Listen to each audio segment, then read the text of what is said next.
Mushrooms in the Foreign Legion.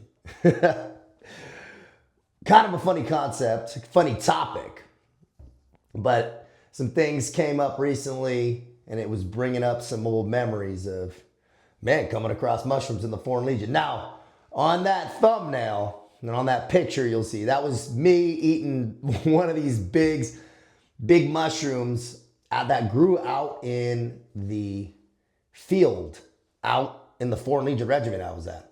Now, I was tasked with working with the sport department, the Bureau de Sport in French, on the regiment.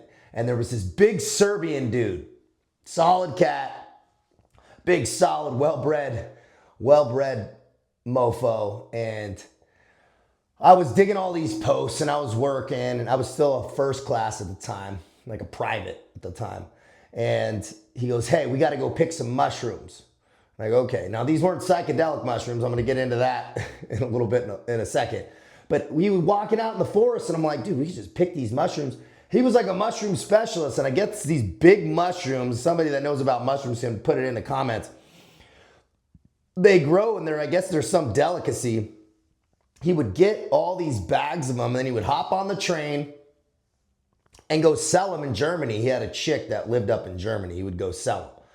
Pretty interesting. But also you could eat them. I guess they got a lot of protein in them and stuff. This dude didn't even go to the dining hall. He didn't go to the chow hall. He stayed in his room and he cooked mushrooms and meat and stuff on just a hot plate in his room. He was pretty good shape. So yeah, that was an interesting day. I didn't even know you could just pull these mushrooms out of the ground and eat them. I would have thought they were poisonous. So that's just a little funny side story.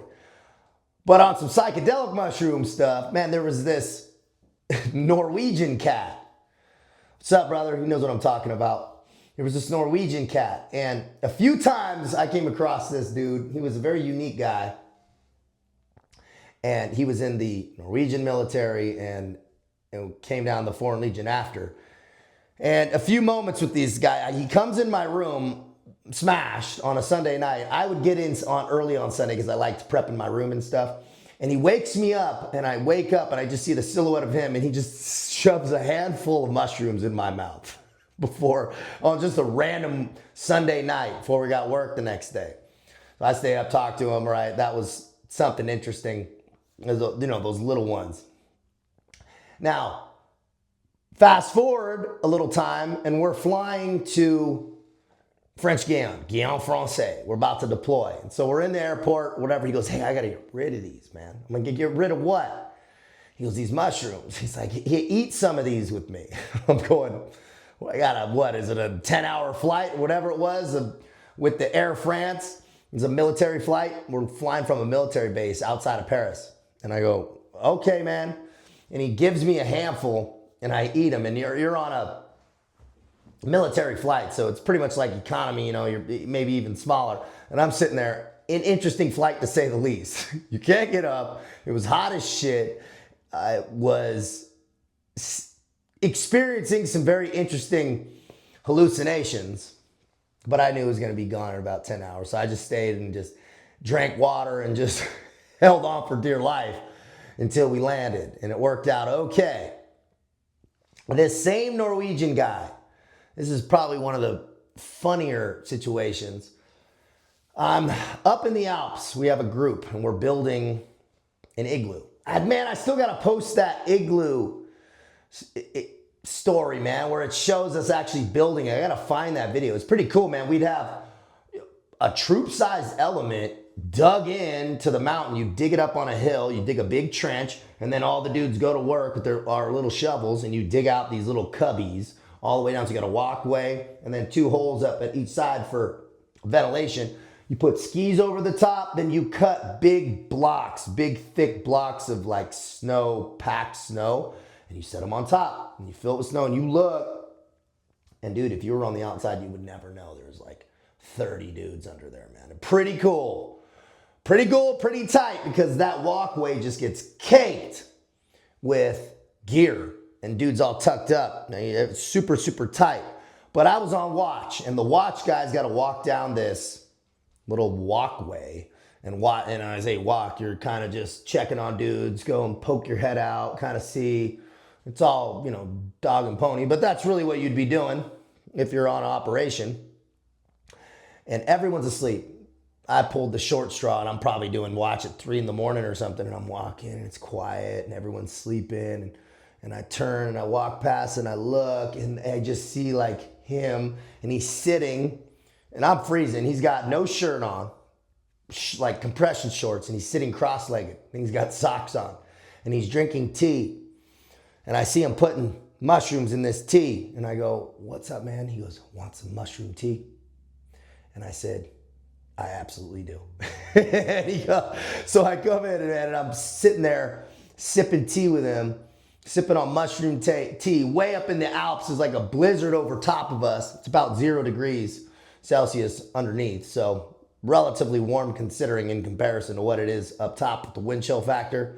And I'm just sitting there drinking mushroom lemon tea with this dude, experiencing the body fry, experiencing a little bit of hallucinations. Not much though. I wasn't ridiculous, right? It's just some light tea. I wasn't trying. We're out there in the Alps. I'm not trying to get weird. Oh, you got to stay professional, man. We got to be professionals out there. I mean, this dude was an interesting cat. But those mushrooms in the Foreign Legion, man, it was pretty interesting, the stories you'd hear about, man, drugs and mushrooms in the Foreign Legion. I'll get into, man, I haven't even touched on drug use in the Foreign Legion. I got some interesting stories we could touch on that are, man, just some in-house funny stories. Because we all like a good chat about that shit, man. And this dude was renowned. Every time I saw him, he would have this like bag in his balls. He would have just mushrooms on him. Not all the time, but when we'd travel places, do stuff, and I wasn't really a guy that liked to partake in that stuff. You know, when I was working, I like to stay pretty focused. You know, my stuff was off the field. When I was on the field, I was pretty locked on. But these are these moments, man, you're in the Foreign Legion, freezing your balls off, miserable, nobody's up. You're looking around going, man, what the hell? I need a little bit of psychological reprieve, and it works. That shit works. Take a little bit of that psychological reprieve, makes you zoom out, right? We talk about that perspective shift, that paradigm shift. It's so necessary. And we use it and do it, and we have other tools for it. Sometimes those mushrooms, they really helped in those rough times when you can't get outside of yourself. Man, it really helped to zoom out, see things, see the story we were building, we were living, and recognize that this temporary pain or this temporary discomfort was exactly that, temporary. These good stories, these interesting stories, these paths that we walk, and these twines we weave, man. Live it well. Sometimes you gotta just live by the seat of your pants and drink a little mushroom tea, man. Be smart. Out here.